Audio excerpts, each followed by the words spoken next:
Hi అండి. Welcome back to our channel Satya చన్ను. Last వీడియోలో మీకు చెప్పాను కదా! మాకు చాలా స్పెషల్ అయిన ఒక టెంపుల్ మీకు చూపిచ్చేస్తానని. అదే శ్రీ తాడిబంధు వీరాంజనేయ స్వామి ఆలయం.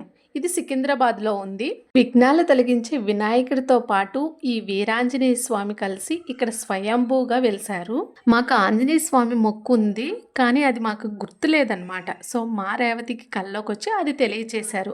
మా వారు పెళ్లి కాకముందు ఈ టెంపుల్‌కి వచ్చేవారంట. సో, ఆ మొక్కు తీర్చుకోవటానికి కూడా మేము అదే టెంపుల్‌కి వెళ్ళాము. అసలు ఏం మొక్కుకున్నామో తెలీదు. ఏ మొక్కో తెలీదు కాబట్టి ఇంకేం చేయాలో తెలియక ఇంక జస్ట్ దీపం పెడదాం అనుకున్నాము.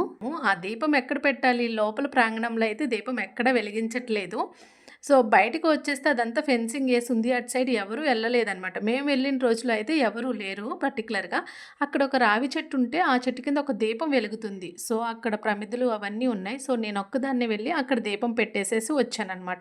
ఎందుకు అక్కడ అంతా ఫెన్సింగ్ ఏసేసారు. అప్పుడు అటు సైడ్ వెళ్ళనివ్వలేదు. సో, నేనొక్కదాన్నే వెళ్ళి దీపం పెట్టేసొచ్చాను. ఇప్పటికి మా మ్యారేజ్ అయ్యి 1 ఇయరే అయ్యింది. ఆయన లీల ఎలా ఉంటుందో తెలియదు కదా! లాస్ట్‌కి 1 ఇయర్ తర్వాత తెలిసింది. ఏంటి అంటే, మాకు పుట్టిన దేవాంశు ఆయనకిష్టమైన మంగళవారం రోజే పుట్టాడనమాట. ప్రెగ్నెన్సీలో ఉన్నంత కాలం నేను హనుమాన్ చాలీసా చదువుతూనే ఉన్నాను. డైలీ చదువుకుంటూ ఉండేదాన్ని.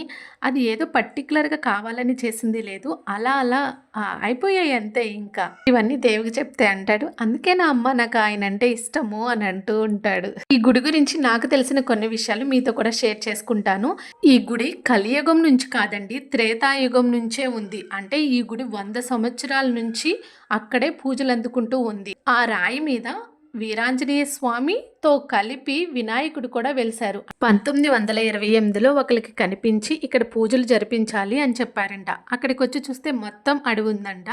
అది బాగు చేసి ఒక షెడ్ లాగా వేశారంట. ఇక్కడ ఇంకో స్పెషాలిటీ ఏంటంటే ఆంజనేయ స్వామి భార్యతో పాటు కూడా ఉంటారు. సువచ్చల నవవిద్యలు నేర్చుకోవటానికి ఆయన వివాహితుడై ఉండాలి. సో, దానికోసం సువచ్చలాదేవిని పెళ్లి చేసుకుంటారు. అసలు ఈ గుడికి తాడిబంధు అని పేరు ఎలా వచ్చిందో తెలుసా అండి? ఇక్కడ అప్పట్లో ఎక్కువ తాడి చెట్లు ఉండేవంట. అందుకని ఆ పేరు వచ్చిందని చెప్తున్నారు.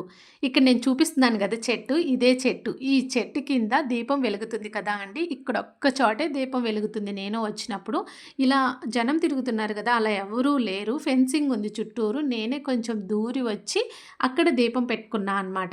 ఇప్పుడైతే ఇక్కడ వాహనాలు బాగా పూజలు జరుగుతున్నాయి. కొత్త బండి ఏదైనా వచ్చింది అంటే హైదరాబాద్‌లో మెయిన్‌గా ఎక్కువగా ఇక్కడే పూజలు చేసుకుంటారు. కొత్త వెహికల్స్‌కి అన్నిట్లికి. ఆ రోజైతే ఫుల్ రష్ ఉందండి. అసలు క్యూలో ఉన్నాయి కార్స్ అయితే. సైడ్ ఆపోజిట్‌గా 2 వీలర్స్ ఉన్నాయి. ఈ షెడ్‌లో అన్ని కొత్త బండులు. చాలా బండ్లొచ్చాయి ఆ రోజు పూజ చేయించుకోవటానికి. లోపల ఆంజనేయ స్వామి వెలిసిన రాయి ఉంది కదా అండి, అది గుడి కట్టేటప్పుడు తవ్వుతుంటే అది ఇంకా ఇంకా వస్తూనే ఉందంట. సో, ఇది స్వామివారి లీల అనుకోని ఇంకెక్కడి వరకు తవ్వారో అక్కడి నుంచి అయితే కన్‌స్ట్రక్షన్ చేశారంట. అంటే ఇంకా ఆ రాయే ఇంకా లోపలికి ఇంకెంత లోతుందో మనకు తెలీదనమాట. ఇప్పటి వరకు మీలో ఎవరైనా చూడని వాళ్ళుంటే ఒకసారి వీలు చూసుకొని వెళ్లి చూసొచ్చేయండి. ఈ వీడియో మీకు నచ్చితే లైక్ చేయండి. మర్చిపోకుండా నా ఛానల్‌ని సబ్స్క్రైబ్ చేసుకోండి. Thank you for watching. జై శ్రీరామ్.